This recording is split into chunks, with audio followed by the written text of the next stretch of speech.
Le musée d'histoire naturelle de Cusco, il est minuscule, il coûte presque rien et il est fantastique. Peut-être vous souvenez-vous de mon analyse du musée d'histoire naturelle de Venise? J'ai vu des boas et des guépards empaillés là-dedans. C'était impressionnant, mais j'étais à Venise pour découvrir Venise, m'imprégner de Venise. J'avais pas la tête à penser à des boas puis des bébites par rapport à Venise. Le musée de Cusco, aussi petit soit-il, lui, il est parfaitement pertinent. Il célèbre vraiment la faune péruvienne et tous ses écosystèmes variés. S'il y a le moindre doute là-dessus, la première chose qu'on voit en entrant devrait vous rassurer. Un immense condor des Andes. En commençant mon excursion du Machu Picchu, j'en ai vu un condor, mais loin, loin dans les airs comme il était, c'était un peu moins impressionnant. Ça ressemblait à un petit M courbé sur un dessin d'enfant. Mais ici, en personne, ça fesse, même s'il bouge un peu moins. C'est vraiment ici qu'on comprend que la biodiversité du Pérou est hors de proportion. Il existe un tas d'écosystèmes dont certains sont uniques au Pérou. C'est exactement comme ce qu'on voit dans Tintin. Et les différents climats étaient séparés en divers présentoirs. Ici, la côte est désertique.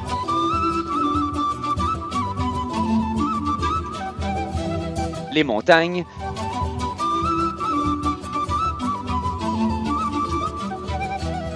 La jungle.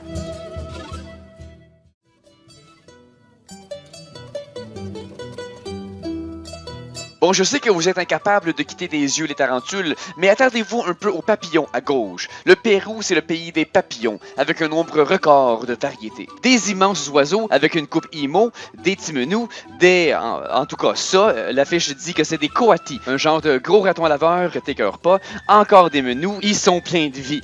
Bon, en vérité, ils ont moins de vie en eux qu'une toune de Breen Leboeuf, mais au moins on peut deviner la cause de décès de certains d'entre eux. Comme celui-ci, on comprend facilement qu'il est mort en fonçant direct à travers le mur du musée. Des tapirs, je crois, et ta manoir. Oui, ta manoir. Et t'es mieux de me la remettre, manoir, parce que moi j'y tiens à manoir. Les gros formats avec sanglier pour satisfaire Obélix. Les moineaux, regardez-moi ça, les couleurs éclatantes. C'est pas paradisiaque, ça? Avez-vous déjà vu d'aussi fascinantes teintes de brun?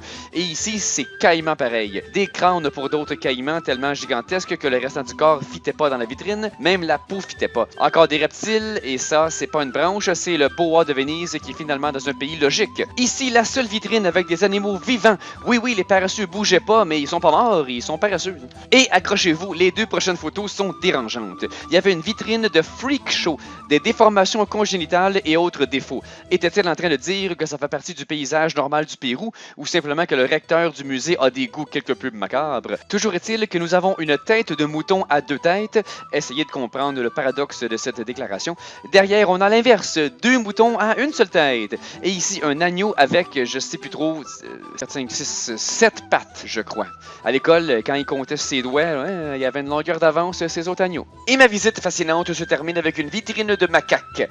Oh, tiens non, désolé, je me trompe, ça vient de ma visite à l'hôtel de ville de Cusco. Merci de votre écoute. J'apprécie énormément vos commentaires, vos abonnements, vos likes, mais de loin, la méthode la plus efficace pour m'encourager est de devenir supporter sur Patreon. Vous m'aiderez alors à travailler sur ces capsules à temps plein et ainsi les produire dans des délais bien plus brefs.